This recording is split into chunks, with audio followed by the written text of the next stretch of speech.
Mi propio hijo me empujó por unas escaleras a los 68 años. Mientras mi cuerpo se recuperaba de los moretones, mi cuenta bancaria guardaba un secreto de 17 millones que ni él ni su ambiciosa esposa jamás imaginaron. Ahora, con una pluma en la mano y un plan en el papel, me preparaba para enseñar la lección más importante que un hijo puede aprender. Nunca subestimes a una madre silenciosa. Cuéntame en los comentarios. ¿Alguna vez has visto a alguien ser subestimado por su edad? ¿Y de qué ciudad nos acompañas en esta historia? Me encanta saber hasta dónde llegan. Fue un jueves de otoño cuando mi vida cambió para siempre.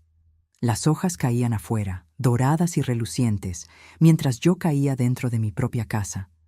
Una caída que, a diferencia de las hojas, no tenía nada de natural ni de bonita. Pedro, mi único hijo, había estado diferente durante meses. Desde que se casó con Luisa, una agente inmobiliaria con sonrisas calculadas y ojos que nunca descansaban, algo había cambiado en él. Poco a poco, mi presencia en la casa donde vivíamos juntos, la casa que construí con el sudor de mi trabajo como médica durante más de 4 décadas, pasó de ser bienvenida a tolerada y luego a un inconveniente. Esa mañana, sus susurros en la cocina cesaron cuando entré. Ya estaba acostumbrada a eso. Me encogí como aprendemos a hacer con la edad, tratando de ocupar menos espacio, de hacer menos ruido. Me serví café en silencio, observando cómo Luisa cerró rápidamente una carpeta al verme. «Mamá, necesitamos hablar sobre la casa», dijo Pedro, evitando mi mirada. Su tono era el que usaba para pacientes terminales en el hospital donde trabajaba. Suave, distante, preparándome para malas noticias. «Hemos encontrado un lugar maravilloso para ti», Luisa intervino, su sonrisa perfecta no llegando a sus ojos. «Una comunidad para personas de tu edad, actividades, amigos, cuidados». No necesité escuchar el resto. Sabía exactamente lo que estaba pasando. La casa valía mucho ahora, con el nuevo desarrollo en la zona. Y yo estaba en el camino. «La escritura todavía está a mi nombre», respondí con calma, tomando un sorbo de café. «Y tengo la intención de mantenerla así por ahora». Vi la mirada que intercambiaron. No era la primera. Documentos míos que desaparecían, conversaciones interrumpidas cuando entraba en una habitación, el repentino interés de Luisa en organizar mis medicinas. Pequeñas señales que yo venía registrando en silencio. «Mamá, sé razonable», insistió Pedro, endureciendo su voz. «No puedes cuidar esta casa sola. Te estás volviendo confusa a veces». Confusa. La palabra que usan cuando quieren decir inconveniente. Tomé mi taza y me dirigí a las escaleras. Necesitaba distancia, necesitaba pensar. Pero Luisa me bloqueó el camino. «Necesitamos resolver esto ahora, doña Elena», dijo ella, la máscara de paciencia deslizándose. «Ya hemos encontrado un comprador». Me detuve, sorprendida por la audacia. «¿Están vendiendo mi casa sin mi consentimiento?» Pedro se acercó por detrás. «Es por tu propio bien. Necesitas firmar algunos papeles. Hoy». Intenté pasar por Luisa, pero ella me agarró del brazo. Me di la vuelta para soltarme y sentí las manos de Pedro en mi espalda. No con la fuerza suficiente para parecer un empujón intencional, pero lo suficiente para desequilibrarme en la cima de las escaleras. Recuerdo que el mundo giraba, la sensación de vacío, el impacto de cada escalón contra mi cuerpo. Al final de la caída, miré hacia arriba y los vi a los dos en la cima de las escaleras, con los ojos muy abiertos, no por preocupación, sino por cálculo. «Mamá se cayó», gritó Pedro, a nadie en particular, construyendo su coartada. «Fue un accidente». Pero no bajaron de inmediato. Primero, Luisa apartó a Pedro, susurrándole algo. Cuando finalmente vinieron, sus rostros ya estaban compuestos en expresiones de preocupación, perfectas, ensayadas. «No te muevas, mamá», dijo Pedro, ahora en modo médico. «Podrías haberte roto algo». No me rompí. Algunos moretones profundos, un corte en la ceja, un esguince en la muñeca. nada comparado con la fractura en la confianza que tenía en mi único hijo. «Te llevaré al hospital», dijo, más una declaración que una pregunta. «No», respondí con una firmeza que lo sorprendió. «Voy a salir por unas horas. Necesito pensar». Conseguí levantarme sola, ignorando el dolor que irradiaba desde mi cadera. Tomé mi bolso y las llaves del coche. «Mamá, no estás en condiciones de conducir», argumentó Pedro con una nota de pánico en su voz. Lo ignoré y salí por la puerta principal. Lo que él no sabía es que yo ya tenía un plan de emergencia. Desde hacía meses sentía que algo andaba mal, que estaban tramando algo. Así que me preparé. Reservé una habitación en un pequeño hotel en la ciudad vecina, donde nadie me conocía. Y lo más importante, 3 meses antes había transferido la mayor parte de mi dinero a una cuenta que solo yo controlaba. Conduje lentamente hasta el café al lado del hospital donde trabajé durante décadas. El dolor era intenso, pero la claridad mental lo compensaba. Marina, la camarera que me conocía desde que era una pasante de enfermería, abrió los ojos al ver el corte en mi ceja. «Doña Elena, ¿qué le pasó?» «Me resbalé», respondí simplemente. No estaba lista para poner en palabras lo que había sucedido. «Un café bien cargado, por favor». Ella trajo el café y un kit de primeros auxilios, limpiando delicadamente el corte mientras yo bebía. No hizo más preguntas. Solo dejó un sándwich que no pedí en la mesa y me apretó el hombro antes de alejarse. En ese momento, sentada en ese café familiar, con el rostro lastimado y el corazón roto, tomé mi decisión. No sería una víctima, no sería desechada. Lo que Pedro y Luisa no sabían, lo que nadie sabía, era que durante mi carrera invertí sistemáticamente en propiedades médicas, clínicas y laboratorios. Como viuda de un profesor universitario, todos presumían que vivía modestamente de su pensión y de mi jubilación como médica. La verdad, había acumulado una fortuna de 17 millones, cuidadosamente invertidos y protegidos. Tomé mi celular y llamé a Jaime Méndez, mi abogado y amigo de confianza desde hacía 30 años. «Jaime, necesito verte hoy. Es urgente». 3 horas después, me senté en su oficina, explicando con calma lo que había sucedido mientras él tomaba notas. Su rostro se endurecía. «Elena, esto es agresión», dijo finalmente. «Podemos presentar una denuncia». «Aún no», respondí. «Primero, quiero asegurarme de que nunca más puedan tocar nada que me pertenezca». Pasé la noche en el hotel que había reservado, tomando analgésicos para el dolor físico y planeando cada paso para lidiar con el dolor emocional. A la mañana siguiente, cuando Pedro me llamó frenéticamente, atendí con una calma que lo desconcertó. «Estoy bien», dije, cortando sus disculpas ensayadas. «Regresaré cuando esté lista». Al día siguiente, me desperté con el cuerpo adolorido. Cada movimiento era un recordatorio de esos breves segundos en las escaleras, de esas manos en mi espalda. Pero mi mente estaba clara, enfocada. Tomé un largo baño, dejando que el agua caliente aliviara el dolor en los músculos magullados mientras organizaba mis pensamientos. Jaime llegó al hotel puntualmente a las 9 a.m., llevando un portafolio de cuero y una expresión sombría. Nos sentamos en la pequeña sala de estar de la suite, y él abrió una laptop donde ya había preparado varios documentos. «Elena, quiero que lo pienses con cuidado», dijo, su tono profesional enmascarando la preocupación. «Lo que propones es sustancial». «Llevo meses pensando en esto, Jaime, solo que no imaginé que llegaría a este punto». Él asintió, entendiendo que mi decisión no era un impulso nacido del trauma, sino una conclusión madurada por la observación. Durante años había visto a Pedro cambiar, volviéndose más distante, más influenciable bajo la mirada ambiciosa de Luisa, pequeñas traiciones que se acumulaban como gotas de agua, hasta que el empujón fue solo la última gota que colmó el vaso. «Entonces, a trabajar», dijo Jaime, pasándome documentos para firmar. Primero, transferimos oficialmente la propiedad de la casa a una fundación que acababa de crear, la Fundación Nuevos Comienzos, destinada a apoyar a mujeres mayores de 60 años en situación de vulnerabilidad. La casa sería la sede de la fundación, con espacio para oficinas y alojamiento temporal. Luego, actualizamos mi testamento, eliminando a Pedro como beneficiario principal y dejándole solo una pequeña anualidad, suficiente para que no pudiera impugnar legalmente, pero una fracción de lo que esperaba heredar.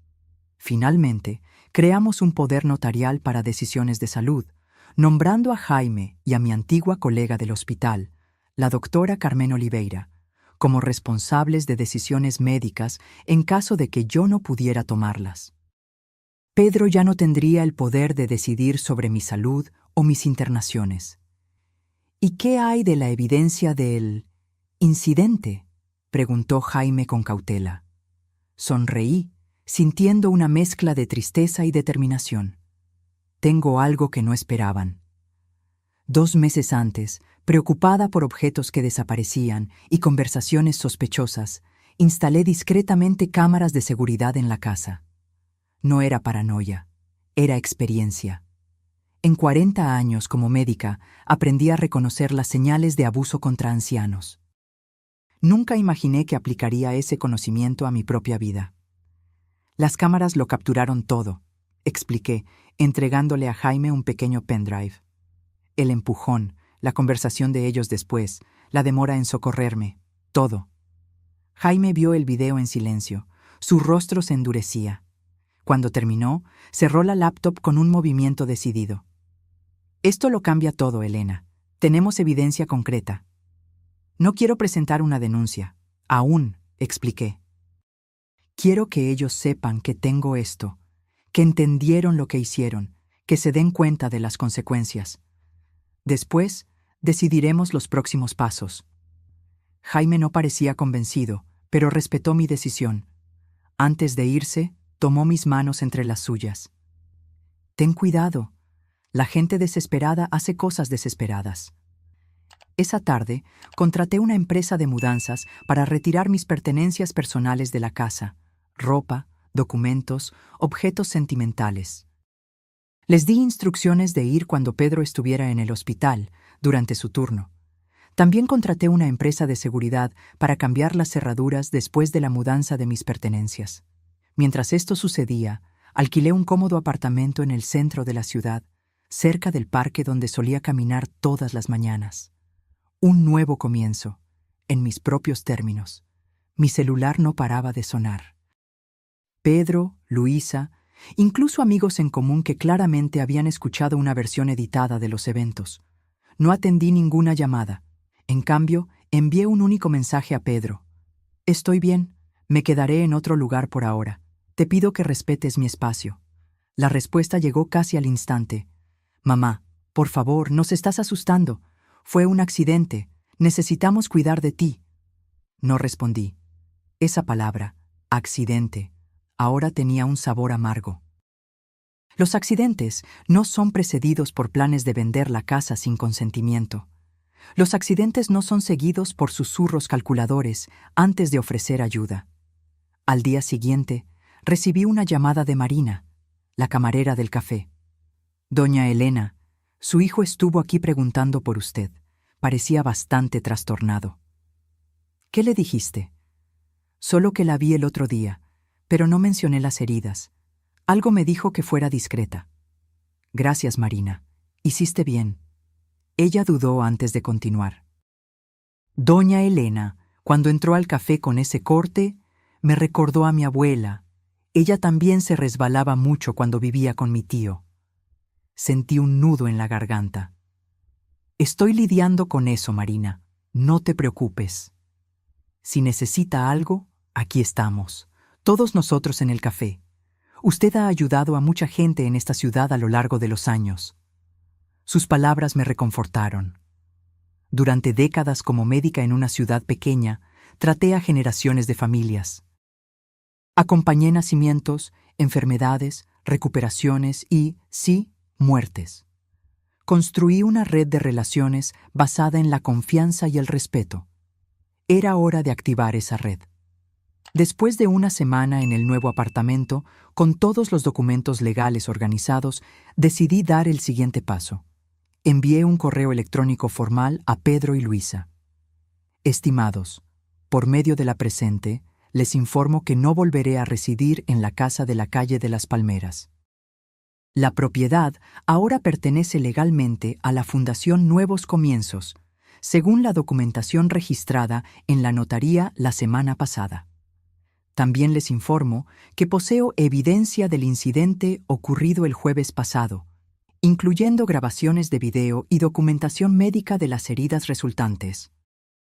No deseo cortar lazos por completo, pero establezco las siguientes condiciones para cualquier contacto futuro: reconocimiento formal de lo que sucedió, compromiso con terapia familiar, cese inmediato de cualquier intento de controlar mis finanzas o decisiones.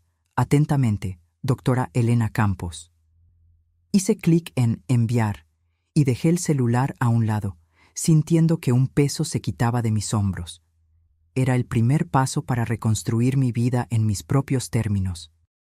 Ya no era invisible, ya no era desechable, ya no era silenciada. Esa noche miré por la ventana de mi nuevo apartamento hacia la ciudad que conocía tan bien. Las luces parpadeaban como estrellas terrenales, familiares y sin embargo diferentes desde esta nueva perspectiva. Sentí una extraña paz, no la paz de la resignación, sino la de la determinación. Lo que Pedro y Luisa aún no sabían es que mi patrimonio era mucho mayor de lo que imaginaban. Los 17 millones ahora estaban protegidos en fondos fiduciarios, empresas y la nueva fundación, y apenas estaba comenzando. La respuesta de Pedro llegó antes del amanecer, un correo largo y confuso, alternando entre negación, ira y súplica. Negaba haberme empujado intencionalmente, alegando que yo había malinterpretado un gesto de apoyo.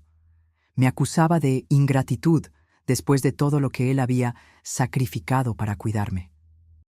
Y finalmente me imploraba que volviera a casa, prometiendo que lo resolveríamos todo. No había mención a las grabaciones ni a mis condiciones. Ni una palabra sobre la fundación o la transferencia de la casa. Era como si hubiera leído un correo electrónico completamente diferente, un reflejo perfecto de cómo me había estado escuchando en los últimos años. Luisa no respondió directamente. En cambio, comenzó una campaña silenciosa entre nuestros conocidos en común.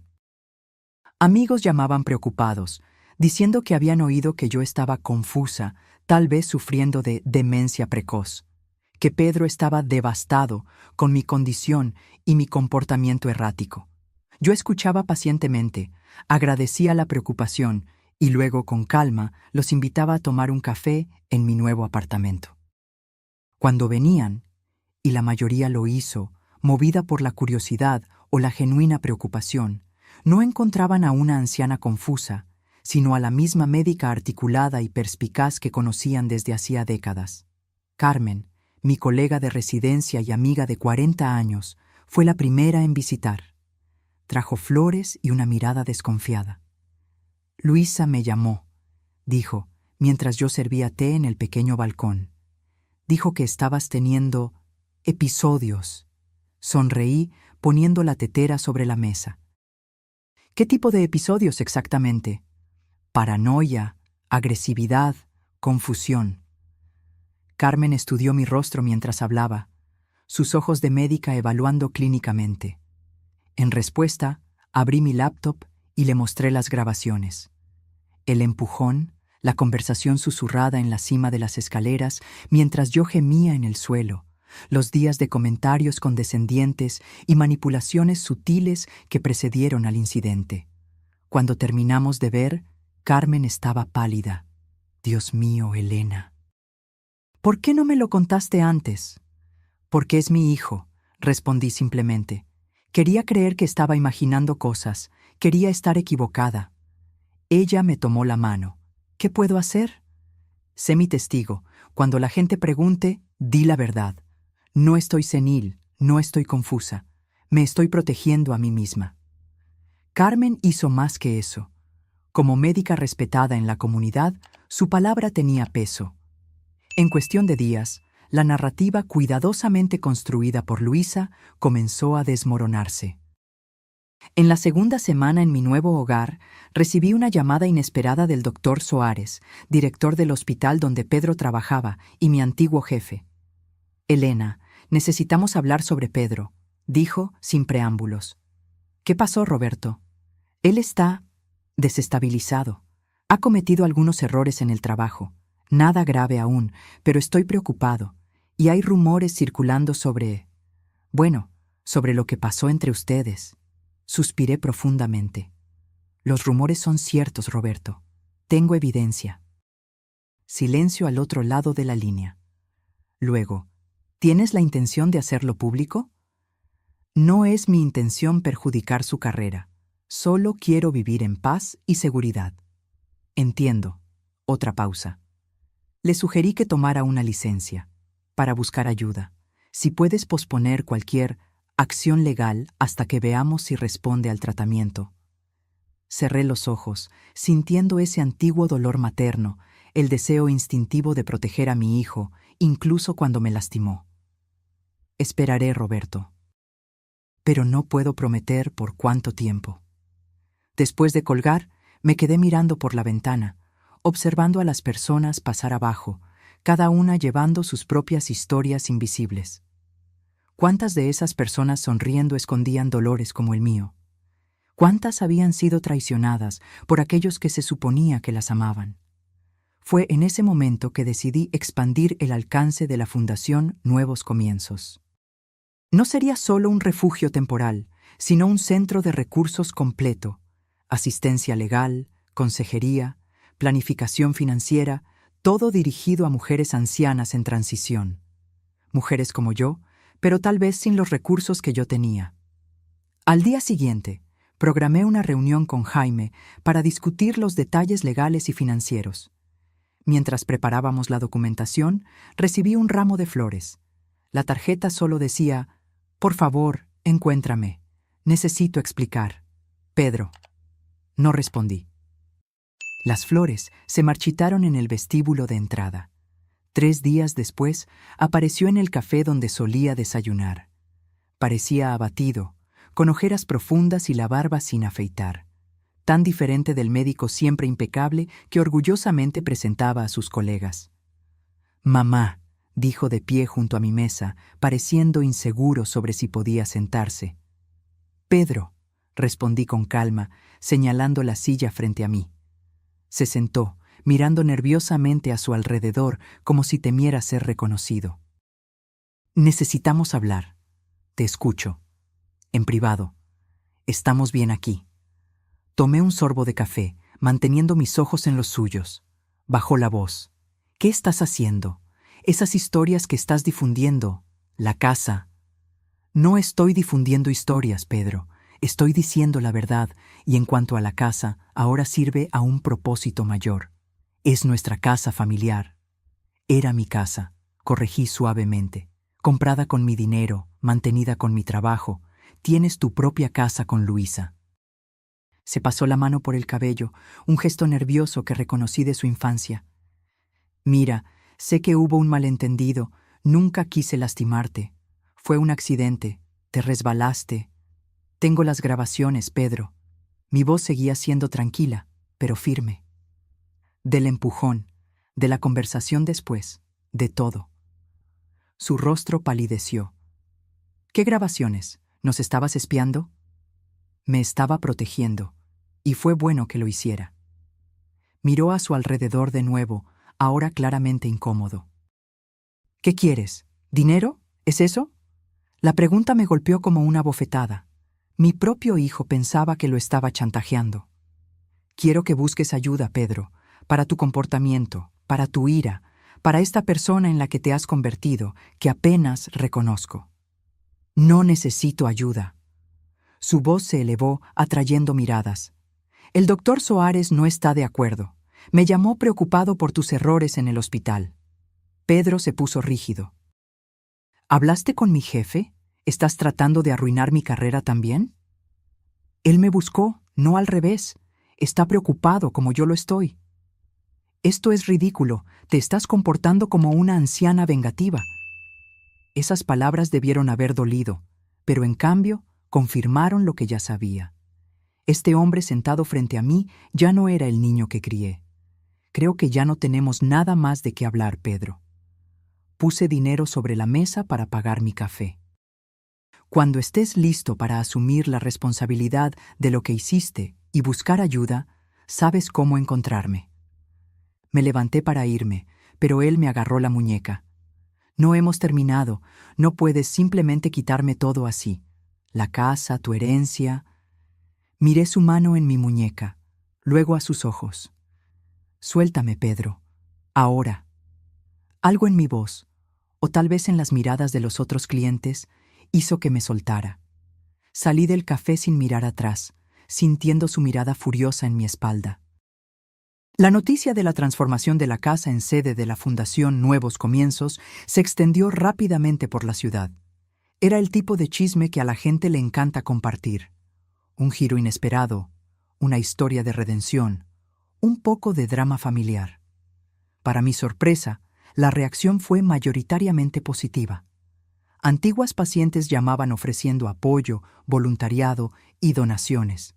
Colegas médicos se ofrecían a dar consultas gratuitas para las futuras residentes. Incluso los medios locales mostraron interés, con el periódico de la ciudad queriendo hacer un reportaje sobre la iniciativa. Luisa, por supuesto, tenía una perspectiva diferente. Una semana después de mi encuentro con Pedro en el café, apareció en la oficina provisional de la fundación, donde yo trabajaba con 2 trabajadoras sociales recién contratadas. «Necesitamos hablar», dijo, ignorando por completo a los demás en la sala. Pedí a las asistentes que me disculparan y la llevé a una pequeña sala de reuniones. Estaba impecablemente vestida como siempre, pero había algo desaliñado en sus ojos, una desesperación mal contenida. «¿Qué quieres, Luisa?» «Quiero que pares con esto. Toda esta farsa», gesticuló vagamente hacia la oficina. «Esta fundación, esas historias sobre Pedro, estás arruinando nuestras vidas». Mantuve mi voz tranquila, como hacía con pacientes agitados. «No es una farsa. La fundación está legalmente registrada, con financiación garantizada y una misión clara. En cuanto a Pedro, no he difundido historias sobre él. No seas ingenua. Todo el mundo está hablando. Él podría perder su trabajo. Si Pedro pierde su trabajo, será por sus propias acciones, no por mis palabras». Se inclinó hacia adelante, bajando la voz. «Mira, podemos resolver esto. Devolver la casa a ti, olvidar toda esta historia, empezar de nuevo. La casa no está a la venta, Luisa. Y algunas cosas, una vez rotas, no pueden simplemente ser arregladas». Su rostro se endureció. «No entiendes lo que estás haciendo. Pedro no está bien, está bebiendo, tiene ataques de ira. No sé lo que puede hacer». Era una advertencia disfrazada de súplica. Reconocí el patrón. Lo había visto en familias de pacientes muchas veces. El miedo a lo que un ser querido inestable podría hacer. Si temes por lo que Pedro puede hacer, sugiero que busques ayuda para él.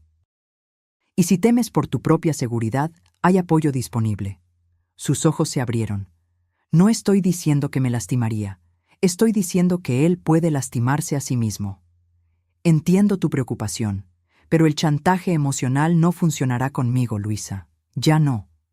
Se levantó bruscamente. «Te arrepentirás de esto. Cuando Pedro lo pierda todo por tu culpa, cuando haga algo de lo que no pueda volver atrás, recuerda esta conversación». Después de que se fue, me quedé sentada por un largo tiempo, respirando profundamente para calmar mi corazón acelerado.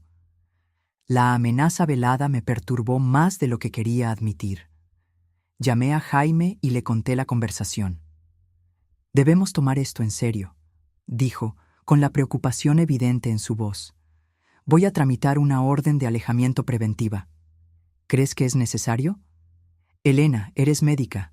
Sabes lo impredecibles que pueden ser los pacientes inestables. Y Pedro tiene acceso a medicamentos y conocimiento médico. Tenemos que ser cautelosos». Acepté de mala gana. Por mucho que quisiera creer que mi hijo nunca me lastimaría intencionalmente, el empujón en las escaleras había destruido esa ilusión. Si lo hizo una vez, bajo presión, ¿qué haría ahora que estaba perdiendo todo? La orden de alejamiento fue concedida rápidamente, gracias a la grabación del incidente y al testimonio de Carmen sobre mis heridas. Pedro no podría acercarse a mí, a mi apartamento o a la sede de la fundación. Cuando se entregó la notificación, recibí una llamada devastadora de Roberto Suárez. Elena, Pedro no se presentó al turno hoy. Descubrimos que ha estado tomando medicamentos del hospital. Lo estoy suspendiendo oficialmente y derivando el caso a la junta médica. Sentí como si el aire hubiera sido arrancado de mis pulmones. ¿Crees que él está? No lo sé. Intentamos llamarlo. Enviamos a alguien a su casa.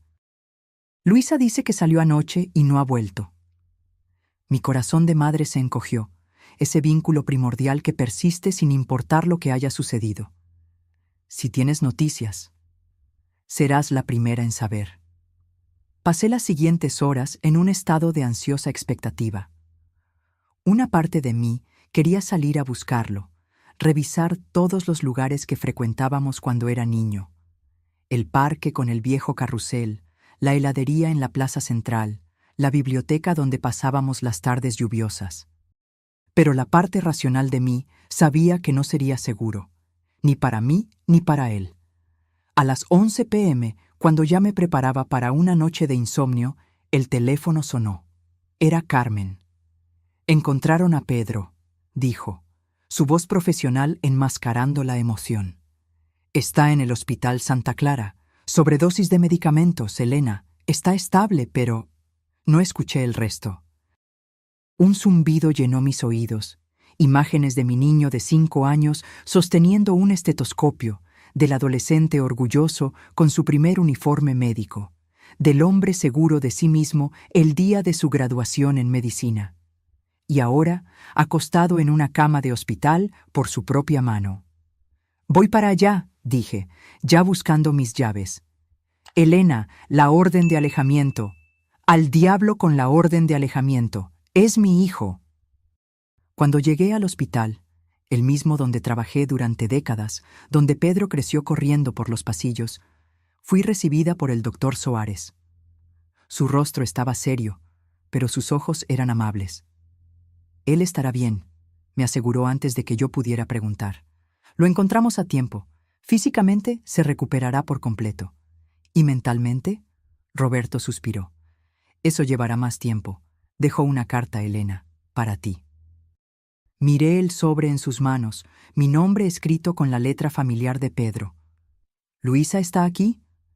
«Vino, pero se fue poco después. Dijo que necesitaba resolver algunas cosas». Tomé el sobre con manos temblorosas. «¿Puedo verlo?» «Está sedado ahora, pero puedes entrar, solo por unos minutos». La UCI estaba silenciosa a esa hora, solo el pitido constante de los monitores y el susurro de los enfermeros intercambiando información. Pedro parecía pequeño en la cama del hospital, tubos y cables conectados a su cuerpo, la piel pálida contra las sábanas blancas. Me senté a su lado, sin tocarlo, solo observando el subir y bajar de su pecho. Después de unos minutos, abrí la carta.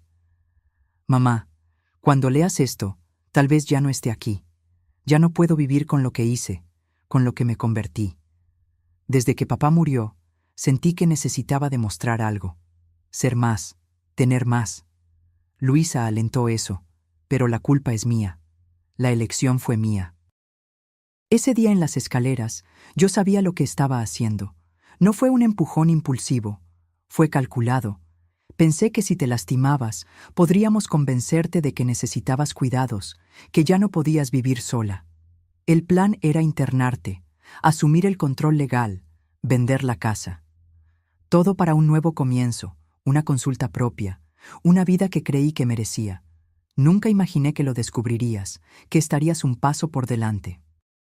Cuando vi lo que hiciste con la casa, con tu dinero, cuando me di cuenta de que todos sabían la verdad sobre mí, no pude soportarlo. No el juicio de ellos, sino tu mirada en ese café. no con ira, sino con decepción. Lo siento, mamá, más de lo que las palabras pueden expresar. No pido perdón, no lo merezco. Solo quiero que sepas que, al final, entendí lo que intentabas enseñarme todos estos años. Sobre la integridad, sobre cuidar de los demás, sobre ser un hombre mejor que tus ambiciones. Demasiado tarde para mí, pero tal vez no para aquellos a quienes ayudarás con la fundación. Usa mi fracaso como ejemplo. Cuenta mi historia si ayuda a alguien. Con amor, a pesar de todo, Pedro doblé la carta lentamente, las lágrimas empañando mi visión. No eran lágrimas solo de dolor, sino de una comprensión profunda y triste. Mi hijo se había perdido en algún momento del camino y yo no me había dado cuenta hasta que fue demasiado tarde. Me quedé a su lado hasta el amanecer, observando su rostro en busca del niño que conocí, pensando en todas las formas en que ambos nos habíamos fallado el uno al otro. Cuando los primeros rayos de sol entraron por la ventana, tomé una decisión. Acaricié suavemente su frente, como hacía cuando era pequeño y tenía fiebre. «Vamos a encontrar un camino de regreso, hijo», susurré. De alguna manera. Los siguientes 3 meses fueron un viaje difícil para todos nosotros. Pedro fue transferido a una clínica de rehabilitación después de ser dado de alta del hospital, especializada en profesionales de la salud con problemas de dependencia química y salud mental. Inicialmente, mantuve la distancia, siguiendo la recomendación de los terapeutas, pero nos escribíamos cartas semanalmente. Un regreso a una forma de comunicación más reflexiva, más honesta. La primera vez que lo visité, 60 días después de su internación, fue un encuentro cargado de emoción. Sentados en un jardín tranquilo de la clínica, lejos de los oídos de los otros pacientes, finalmente tuvimos la conversación que necesitábamos tener. «Pasé tanto tiempo enojado», dijo Pedro, mirando sus propias manos. «Con papá por morir temprano, contigo por ser tan exitosa, conmigo mismo por nunca sentirme suficiente». «Nunca supe que te sentías así», respondí, dándome cuenta de cuánto habíamos dejado sin decir a lo largo de los años. Yo tampoco lo sabía, no realmente. Lo enterré todo bajo capas de ambición y resentimiento. Luisa solo explotó algo que ya estaba allí. Hablando de Luisa, ella había desaparecido de la vida de Pedro poco después de su internación. Jaime descubrió que había vaciado las cuentas conjuntas y puesto la casa de ellos en venta incluso antes de que Pedro recibiera el alta del hospital.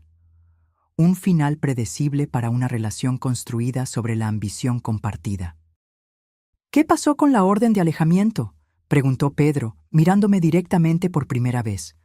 «Suspendida, condicionalmente, mientras continúes el tratamiento y las sesiones de terapia familiar que comenzaremos la próxima semana». Él asintió, aceptando los términos sin discusión. Un cambio notable del hombre que me había confrontado en el café meses atrás. Mientras Pedro luchaba con su recuperación, la Fundación Nuevos Comienzos florecía. La antigua casa familiar ahora albergaba a 6 mujeres mayores en transición, 2 viudas recientes, una sobreviviente de abuso doméstico y 3 que simplemente necesitaban un nuevo comienzo después de cambios en sus vidas. Además del refugio temporal, ofrecíamos consejería legal, planificación financiera y un programa de reinserción profesional para mujeres mayores de 60 años. Carmen se unió al consejo directivo, aportando su experiencia médica y su compromiso inquebrantable con el bienestar de las mujeres mayores. Juntas, expandimos la visión inicial para incluir investigación sobre el envejecimiento femenino y la defensa de políticas públicas más inclusivas. Una tarde particularmente ajetreada, mientras entrevistábamos a candidatas para una nueva vacante en el refugio, Carmen me miró con una sonrisa curiosa. «Nunca imaginaste que un empujón por las escaleras te llevaría a todo esto, ¿verdad? Ni en mis pesadillas más oscuras, ni en mis sueños más ambiciosos», respondí, sonriendo de vuelta. «¿Sabes qué es lo que más me impresiona? Podrías haber usado tu dinero e influencia para destruir a Pedro por completo. Habría sido justificable, considerando lo que hizo. Pero en cambio, estoy tratando de arreglar lo que se puede arreglar, completé, incluyendo a mi hijo, si es posible. La verdad es que la ira inicial había dado paso a algo más complejo. No exactamente perdón, aún no, pero una comprensión más profunda. Pedro era producto no solo de sus propios fracasos, sino también de los míos, de nuestras dinámicas familiares no resueltas, de presiones sociales que valoran el éxito material por encima de la integridad. Ninguno de nosotros es solo una cosa, víctima o agresor, héroe o villano. Todos estamos compuestos de elecciones, algunas de ellas terribles, algunas nobles, la mayoría en algún lugar intermedio. 4 meses después del incidente en las escaleras, organizamos el primer evento público de la Fundación, un simposio sobre envejecimiento con dignidad en el auditorio del hospital. Para mi sorpresa, Pedro pidió participar, no como orador, sino como oyente. ¿Crees que es una buena idea?, pregunté durante nuestra sesión de terapia familiar. Habrá mucha gente que conoce nuestra historia. Exactamente por eso necesito estar allí, respondió. No puedo esconderme para siempre. Necesito enfrentar lo que hice, públicamente. El día del evento, Pedro se sentó discretamente en la última fila. Noté algunas miradas, algunos susurros, pero la mayoría de la gente estaba concentrada en el programa. Charlas sobre los derechos de los ancianos, planificación patrimonial, prevención de abusos financieros, todos temas que habían adquirido un nuevo significado personal para mí. Cuando llegó mi turno de hablar, sentí un nerviosismo que no experimentaba desde mis primeros días como médica. Miré a las caras atentas en la audiencia, vi a Carmen en la primera fila animándome con un gesto, y luego, brevemente, encontré los ojos de Pedro en el fondo de la sala. Estamos aquí hoy para hablar sobre la dignidad en el envejecimiento, comencé. Sobre el derecho de cada persona a mantener el control sobre su vida, sus elecciones, su futuro, independientemente de la edad. Este derecho a veces se viola de maneras obvias y violentas, pero más a menudo se erosiona silenciosamente, a través de pequeñas desconsideraciones, exclusiones sutiles, decisiones tomadas por nuestro propio bien sin nuestro consentimiento. Hice una pausa, respirando hondo antes de continuar. Algunos de ustedes conocen mi historia personal, los eventos que me llevaron a crear esta fundación. Lo que quizás no sepan es que esa historia no comenzó con un acto de violencia, sino con años de pequeñas concesiones, momentos en los que permití que mi voz fuera silenciada, que mis decisiones fueran cuestionadas, que mi autonomía fuera comprometida. Todo en nombre del amor, de la paz familiar, de la conveniencia. Miré de nuevo a Pedro, que ahora tenía lágrimas en los ojos, pero mantenía el contacto visual. Lo que aprendí, lo que todos necesitamos aprender, es que la dignidad no es algo que pueda ser concedido o retirado por otros. Es un derecho inherente que debemos proteger activamente, en nosotros mismos y en todos a nuestro alrededor. Y cuando esa dignidad es violada, tenemos no solo el derecho, sino la responsabilidad de alzar la voz, de establecer límites, de exigir respeto. Continué hablando sobre los recursos que la Fundación ofrecía, sobre planes futuros, sobre investigaciones y defensa. Pero el mensaje central siguió siendo el mismo. Nunca más sería silenciada. Nunca más me rebajaría para acomodar la comodidad o la conveniencia de otros, y trabajaría para garantizar que ninguna otra mujer necesitara tocar fondo o llegar al pie de unas escaleras para aprender esa lección. Después del evento, mientras conversaba con algunos participantes, noté que Pedro se acercaba con vacilación. Esperó pacientemente a que yo terminara mi conversación, luego dio un paso al frente. Fue inspirador, dijo simplemente. Gracias por permitirme estar aquí. Tú estás haciendo el trabajo difícil, respondí. El de reconocer, el de cambiar, eso es lo que importa. Nos quedamos en silencio por un momento, años de historia no dicha flotando entre nosotros. Estoy vendiendo mi parte de la clínica, dijo finalmente. Donaré el dinero a la fundación, de forma anónima, por supuesto. No quiero que parezca que estoy tratando de comprar la redención. ¿Qué vas a hacer? Acepté un puesto en un hospital público.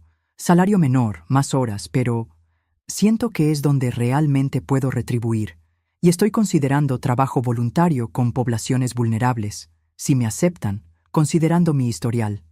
Asentí, sintiendo una mezcla de orgullo y tristeza. Un día a la vez, Pedro. Un día a la vez, él estuvo de acuerdo. A la mañana siguiente, tomé mi café en el balcón del apartamento, observando cómo la ciudad despertaba. A los 68 años, había reconstruido mi vida de maneras que nunca imaginé. Había encontrado una nueva misión, nuevas relaciones, una nueva apreciación por mi propia fuerza. El camino con Pedro sería largo e incierto. Algunas heridas son demasiado profundas para sanar por completo. Algunas roturas nunca vuelven a ser exactamente como eran antes. Pero tal vez no tenían que serlo. Tal vez podríamos construir algo nuevo a partir de los fragmentos, no perfecto, no sin cicatrices, pero honesto de una manera que nunca habíamos sido antes. Esa tarde, caminé hasta el parque donde solía llevar a Pedro cuando era niño. Me senté en el mismo banco donde lo observaba jugar, donde le enseñé a andar en bicicleta, donde lloramos juntos después de la muerte de su padre. El pasado y el presente se entrelazaban como hilos de un tapiz complejo, algunos brillantes, otros oscuros, todos necesarios para el patrón completo. Saqué de mi bolsillo una pequeña llave, la llave de la casa que ahora albergaba la fundación. Pasé mis dedos sobre sus bordes, sintiendo el peso simbólico.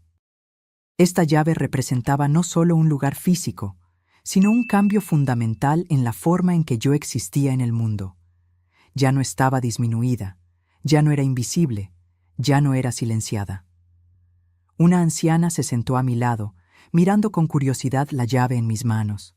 ¿Un lugar especial?, preguntó amistosamente. Sí, respondí sonriendo. Un lugar donde las voces son escuchadas. Suena maravilloso, dijo. Siempre necesitamos más lugares así. La miré más atentamente, los hombros ligeramente encorvados, las manos arrugadas, pero los ojos vivos y perspicaces. Me pregunté cuál sería su historia, qué silencios cargaba, qué palabras esperaban ser dichas.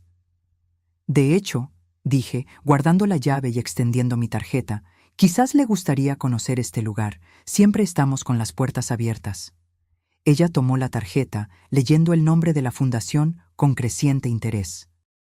Mientras comenzábamos a conversar, sentí esa profunda satisfacción que viene no de la venganza o la justicia, sino de la transformación, de tomar algo roto y reconstruirlo en algo más fuerte, más significativo, más amplio que tú misma. La caída había sido solo el comienzo. Lo que importaba era cómo elegí levantarme. No solo para mí, sino para todas aquellas que vendrían después, buscando un camino a través de sus propias sombras, hacia la luz de sus voces finalmente liberadas. ¿Y tú? ¿Alguna vez has presenciado que alguien sea subestimado por su edad? ¿Cómo reaccionarías si te vieras en una situación similar?